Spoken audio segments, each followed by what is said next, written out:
ప్రజలపక్షం minute news కి స్వాగతం. ముందుగా హెడ్లైన్స్.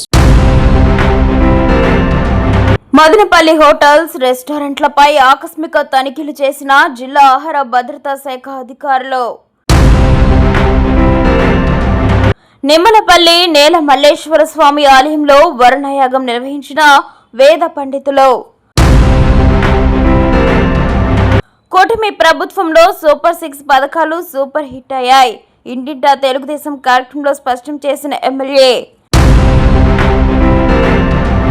శ్రీకాళహస్తి స్వర్ణముఖి నది వంతెనపై వ్యక్తిపై కత్తులతో దాడి, బాధితుడి పరిస్థితి విషమం.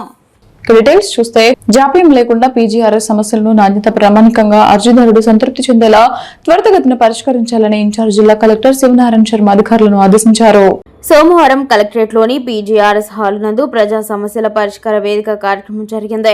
ఈ కార్యక్రమంలో ఇన్ఛార్జ్ జిల్లా కలెక్టర్తో పాటు sub collector Challa Kalyani, DRO Venkatesh, KRC SDC Chandrasekhar Reddy, survey శాఖ ఏడీ శాంతరాజ్ ప్రజల నుండి ఫిర్యాదులను స్వీకరించారు. ఈ సందర్భంగా ఇన్ఛార్జ్ జిల్లా కలెక్టర్ మాట్లాడుతూ ఫిర్యాదుదారుల విజ్ఞప్తులను సంబంధిత అధికారులు క్షేత్రస్థాయిలో క్షుణ్ణంగా పరిశీలించి పారదర్శకంగా విచారణ చేయాలన్నారు. అర్జీదారుడు సంతృప్తి చెందేలా నిర్ణీత గడువులోగా అర్జీలను తప్పనిసరిగా పరిష్కరించాలన్నారు. పెండింగ్ దరఖాస్తులు బియాండ్ ఎస్ఎల్ఏ రీఓపెనింగ్ లేకుండా అర్జీదారుడు సంతృప్తి చెందేలా అర్జీలను పరిష్కరించాలన్నారు. అనంతరం అర్జీదారుల నుండి వారు అర్జీలను స్వీకరించారు. ఈ కార్యక్రమంలో మొత్తం 348 అర్జీలు రాగా వాటిపై తగు చర్య తీసుకుని పరిష్కరించే నిమిత్తం సంబంధిత శాఖల అధికారులకు in charge collector, sub collector endorse చేయడం జరిగింది. ఈ కార్యక్రమంలో వివిధ శాఖల జిల్లా అధికారులు పాల్గొన్నారు. అనారోగ్య పరిస్థితులతో వివిధ ఆసుపత్రులలో చికిత్స పొందిన బాధితులు మదనపల్లి ఎమ్మెల్యే ద్వారా ముఖ్యమంత్రి సహాయ నిధి కోసం అర్జీ పెట్టుకున్న 9వ వార్డుకు చెందిన శారదకు 3,31,250 రూపాయల చెక్కును మున్సిపల్ కార్యాలయంలో పెంచుపాడు గ్రామానికి చెందిన లక్ష్మకు 47,884 రూపాయల చెక్కులను స్థానిక తెలుగుదేశం పార్టీ నాయకులతో కలిసి ఎమ్మెల్యే షాజహాన్ బాషా లబ్ధిదారులకు అందజేశారు.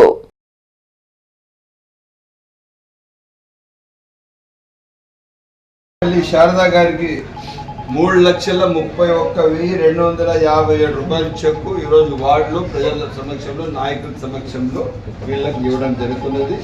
ఇది ఒరిజినల్గా వెంకట సుబ్బయ్య గారి చెక్. ఇది ఇప్పుడు వాళ్ళ చంద్రబాబు గారి నాయకత్వం, నాయకత్వం. తెలుగుదేశం పార్టీ ప్రతిష్టాత్మకంగా చేపట్టిన ఇంటింటా తెలుగుదేశం కార్యక్రమం నేడు మదనపల్లి పట్టణంలో 9-10 వార్డు పరిధిలో తెలుగుదేశం పార్టీ శ్రేణులతో కలిసి ఎమ్మెల్యే షాజహాన్ బాషా పాల్గొన్నారు. తెలుగుదేశం పార్టీ 2 ఏళ్ల పాలనలో చేపట్టిన అభివృద్ధి సంక్షేమ కార్యక్రమాలను కరపత్రాల ద్వారా ప్రజలకు వివరించారు. ఇల్లు తిరుగుతూ ప్రజా సంక్షేమం కోసం పెద్దలు చంద్రబాబు నాయుడు చేపట్టిన ఎన్నో అభివృద్ధి కార్యక్రమాలు రాష్ట్ర ప్రగతికి ఎంతగానో దోహదపడ్డాయని అన్నారు. నిన్నటి తల్లికి వందనం, రైతు భరోసా, దీపం పథకం ద్వారా ఉచిత గ్యాస్ సిలిండర్ల పంపిణీ, మహిళలకు ఆఫీసులో ఉచిత ప్రయాణం, ఆగస్టు 7వ తేదీన చేనేతలకు అందిస్తున్న 24,000 ఆర్థిక సాయం వంటి ఎన్నో కార్యక్రమాలు చేపట్టి రాష్ట్ర ప్రజల బాగు కోసం కృషి చేస్తున్నామని తెలిపారు. ఈ కార్యక్రమంలో town bank chairman Nadila Vidyasagar, Rajampet parliament అధికార ప్రతినిధి Vijayamma, Naveen Chowdary, town bank director Somasekhar, Bharathi Naidu, Srirama Vinod, Nagamani, Iqbal, Peravalli Madhu, Erraballi Venkataramanareddy పెద్ద సంఖ్యలో తెలుగుదేశం పార్టీ శ్రేణులు పాల్గొన్నారు. మదనపల్లి టౌన్ ప్రతిరోజు 2 వార్డులు క్రమంగా తిరుగుతూ వస్తున్నాం. అదే క్రమంగా ఈరోజు 9వ వార్డు, 10వ వార్డు తిరగడం జరిగింది. ప్రజా సమస్యల పట్ల, అవసరాల పట్ల, సంక్షేమం పట్ల, ప్రజా గ్రీవెన్స్ పట్ల తెల్లవారి 9 నుంచి 9:30 గ్రీవెన్స్ నడిపినాం. 9:30కు బయలుదేరాం, ఇక్కడికి వచ్చినాం. ఇదే కాకుండా పట్టణంలో రోడ్ల పరిస్థితి చాలా దయనీయంగా ఉంది. దానికి ఈరోజు ఒక జనరల్ ఫండ్స్లో ఒక సపరేట్ యాక్షన్ ప్లాన్ తయారు చేయబోతుంది. త్వరలో ఈ రోడ్లన్నీ ఇమ్మీడియట్గా ఇంప్లిమెంట్ చేసి సపరేట్గా టెండర్లు పిలిచి ఇప్పుడు జనరల్ ఫండ్ కూడా గవర్నమెంట్ రిలీజ్ చేయబోతున్నది. మన మున్సిపల్ ఫండ్స్ 55 కోట్ల రూపాయలు గవర్నమెంట్లో ఉంది. తప్పకుండా ముఖ్యమంత్రి గారితో మాట్లాడి ఆ ఫండ్స్ రిలీజ్ చేపించి పట్టణంలో ఎక్కడెక్కడ రోడ్లు లేవో అవన్నీ ఆర్డర్లు పెట్టి సకాలంలో అందరికీ పనిచేస్తాము. ఎవరు కూడా వేరే బాధపడే అవసరం లేదు. మేము బాధ్యతగా పట్టణంలోని హోటల్, రెస్టారెంట్లలో పరిశుభ్రత లోపాలు, వంట నూనెను పదే వినియోగించడం, ప్రిజర్వేటివ్ కూడిన ఆహార పదార్థాలను ఉపయోగించడం ద్వారా ప్రజల ఆరోగ్యంతో చెలగాటమాడుతున్నారని బహుజన యువసేన రాష్ట్ర అధ్యక్షుడు పునీత్ కుమార్ 10 రోజుల క్రితం జిల్లా ఆహార భద్రతాధికారిని హరితకు ఫిర్యాదు చేశారు.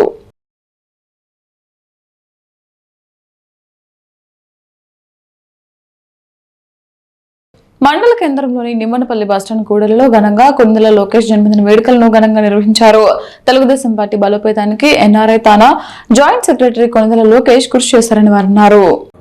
అనంతరం రాజంపేట పార్లమెంటరీ అధికార ప్రతినిధి ఆర్జీ వెంకటేష్, సింగిల్ విండో అధ్యక్షులు కోట రమణ రెడ్డి మోహన మీడియాతో మాట్లాడుతూ కొనిదెల లోకేష్ తెలుగుదేశం పార్టీకి ఎనలేని కృషి చేస్తారని, కరోనా సమయంలో నియోజకవర్గంలో ప్రజలకు మాస్కులు, నిత్యావసర వస్తువుల్ని పంపిణీ చేయడంతో పాటు విద్య, వైద్యం కోసం వెళ్లిన వారికి తన వంతు సహాయాన్ని అందజేసినట్లు గల్ఫ్ దేశాల్లో ఇబ్బందుల్లో ఉన్న తెలుగువారిని రాష్ట్ర విద్యాశాఖ మంత్రి నారా లోకేష్ చొరవతో ఆదుకుని స్వగ్రామాలకు చేర్పించేందుకు ఎన్ఆర్ఐ విశిష్ట సేవలు అందించినట్లు ఆర్జే వెంకటేష్ తెలిపారు. అనంతరం అన్నదాన కార్యక్రమం నిర్వహించడం జరిగింది. ఈ కార్యక్రమంలో నాయకులు మేసారెడ్డి మోహన, మండల తెలుగు యువత శివకృష్ణ, విజయ్, శంకర, రామచంద్ర, నరేంద్ర, సురేష్, రామచంద్ర, సూరిబాబు, అధిక సంఖ్యలో తెలుగుదేశం నాయకులు, కార్యకర్తలు, గ్రామస్తులు తదితరులు పాల్గొన్నారు. తెలుగుదేశం పార్టీ కుటుంబ సభ్యుడు, అనునిత్యము తెలుగుదేశం పార్టీ కోసం కష్టపడేటువంటి ఒక కార్యకర్త, సొంత భూమి మీద ఈనాడు లేకపోయినా ఆ లోకేష్ అమెరికాలో ఉన్న నమ్ముకున్న గడ్డ మీద, అతను జన్మించిన గడ్డ మీద తను బాగుండాలని, తన ప్రాంతం బాగుండాలని, తను నమ్ముకున్న పార్టీ బాగుండాలని చెప్పి కార్యకర్తలకి సేవాభావంతో పనిచేసేటువంటి వ్యక్తి కొనిదెల లోకేష్. అంతేకాదు ఏ ఎన్నికలు వచ్చినా ఎలక్షన్ టైంలో ఎన్ఆర్ఐలను కూడగట్టి ఆర్థికంగా తెలుగుదేశం పార్టీకి వెన్నుదన్నులు అందిస్తూ తెలుగుదేశం పార్టీకి అండగా నిలుచుకునేటువంటి వ్యక్తి కొనిదెల లోకేష్. ఆయన ఏమీ ఆశించలేదు, కేవలం పార్టీ బాగుండాలనే ఉద్దేశంతో పనిచేస్తున్నాడు తప్ప తెలుగుదేశం పార్టీలో ఏమీ ఆశించకుండా ఒక కార్యకర్త స్థాయిలో ఆయన ఈనాడు కష్టపడి పనిచేస్తున్నాడు. అతను కష్టపడి తను సంపాదించినటువంటి డబ్బును ఇక్కడ సొంత గడ్డ మీద తెలుగుదేశం పార్టీ కోసం ఖర్చు చేస్తున్నాడు.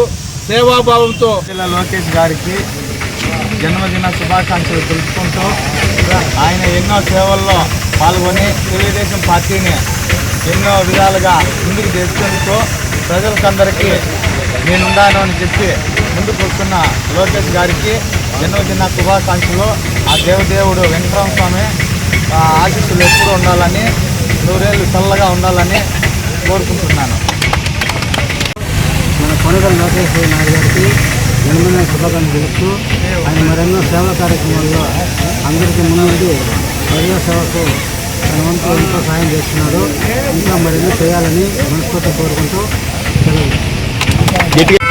మండలం కొనిదెల లోకేష్ అన్న గారి జన్మదిన వేడుకలు నిమ్మనపల్లి మండలం తరఫున మా తెలుగుదేశం కుటుంబ సభ్యులంతా కూడా ఘనంగా జరుపుకుంటున్నాం.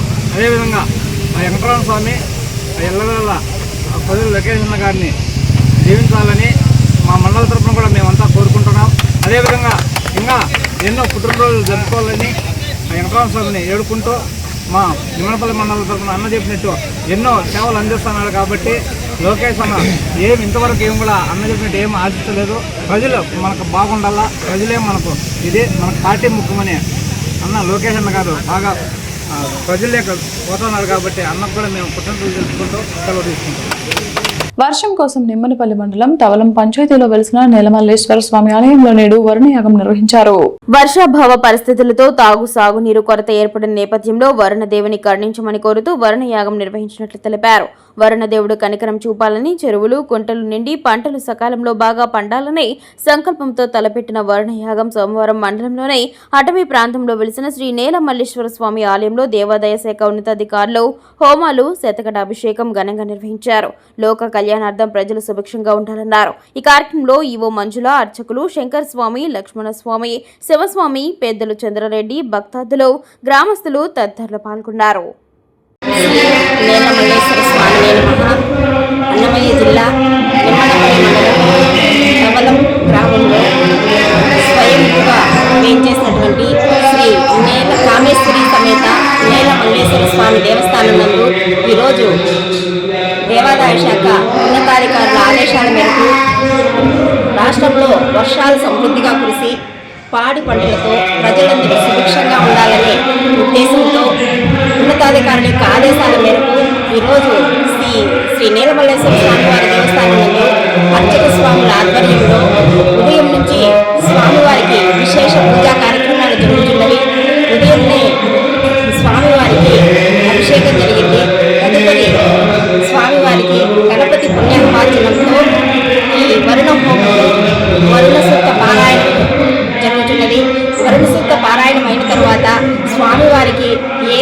మహాన్యాసపూర్వక ఏకాదశి రుద్రాభిషేకము, తదుపరి వరుణ హోమము, తదుపరి సహస్ర ఘటాభిషేకము, అన్నాభిషేకము అత్యంత వైభవంగా జరుగుతున్నాయి.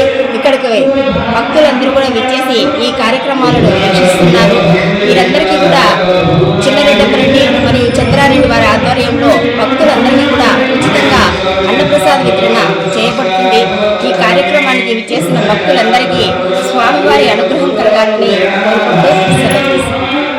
దాడిలో గాయపడిన వ్యక్తి శ్రీకాళహస్తి పట్టణంలో కొండమిట్టలో బార్బర్ షాప్ శివగా గుర్తింపు. శివపై కత్తితో తల చేతులపై 7 కత్తిపోట్లు దాడి చేసిన గుర్తు తెలియని వ్యక్తులు. దాడికి గల కారణం తెలియాల్సి ఉంది. పరిస్థితి విషమంగా ఉండటంతో తిరుపతి రూయకు తరలింపు. శ్రీకాళహస్తి పోలీసులు కేసు దర్యాప్తు చేస్తున్నారు. మీడియా మిత్రులందరికీ నమస్కారం. నేను శ్రీకాళహస్తి 1 టౌన్ ఇన్స్పెక్టర్.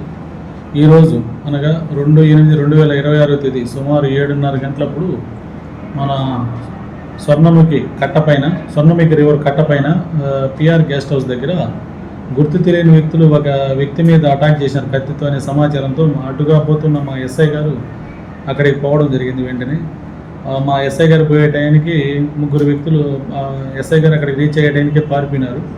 స్థానికంగా మేము విచారించిన దాన్ని బట్టి అతను ఎవరైతే గాయపడిన వ్యక్తి శివ అని, అతనికి 36 సంవత్సరాల వయసు అని, అతను శ్రీకాళహస్తి మండలం కొండమిట్ట ప్రాంతానికి చెందిన వ్యక్తిగా తెలిసింది.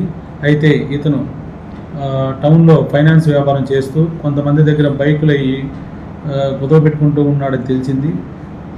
ఆ కోణంలో కూడా ఎవరైనా చేసి ఉంటారా, లేదు వేరే కాంటాక్ట్ల వల్ల కానీ చేసి ఉంటారని అనుమానంగా ఉంది. అతని మీద తలపైన ముఖం పైన కత్తితో సివియర్గా దాడి చేయడం జరిగింది. అతను మాట్లాడే స్థితిలో లేడు. అతను వెంటనే మేము స్థానికుల సహాయంతో గవర్నమెంట్ హాస్పిటల్కి షిఫ్ట్ చేసినాము. వాళ్ళ బంధువులు వచ్చారు. వాళ్ళు అక్కడి నుంచి అతన్ని ఫర్దర్గా వేరే ప్రైవేట్ హాస్పిటల్కి తీసుకొని జరిగింది. అతని పరిస్థితి ప్రస్తుతం క్రిటికల్గా ఉంది. దీంట్లో ఎవరు ప్రమేయం ఉంది అనేది వాళ్ళ కుటుంబ సభ్యులు చెప్పలేకపోతున్నారు. ఇక్కడ మాకు ప్రాథమికంగా తెలిసిన దాని ప్రకారం అతను ఫైనాన్స్ వ్యవహారాల్లో కానీ లేదా వేరే ఈ వ్యవహారాల వల్ల కానీ అతని శత్రువులు అతన్ని అటాక్ చేసి ఉంటారు కత్తితోని మాకు తెలిసింది. త్వరలోనే నిందితులను అరెస్ట్ చేస్తాము. అప్పుడు నిజాలు కూడా మీకు వెళ్ళి చెప్తాం. మదనపల్లి సమీపంలోని Madanapalle institute of technology and science mystery యూనివర్సిటీలో ఎంబీఏ ప్రథమ సంవత్సరం చదువుతున్న విద్యార్థినులు అఖిల ఎడగొట్టు మరియు గ్వైక్వాడ్ జాస్త్రిత ప్రతిష్టాత్మకమైన SBI platinum jubilee Asha scholarship 2026-27కు ఎంపిక కావడం గర్వకారణమని vice chancellor doctor C Yuvaraj తెలిపారు. ఈ స్కాలర్షిప్ కు ఎంపికైన ప్రతి విద్యార్థినికి 1,15,000 రూపాయల చొప్పున మొత్తం 2,30,000 రూపాయలు ఆర్థిక సాయం మంజూరైనట్లు ఆయన వెల్లడించారు.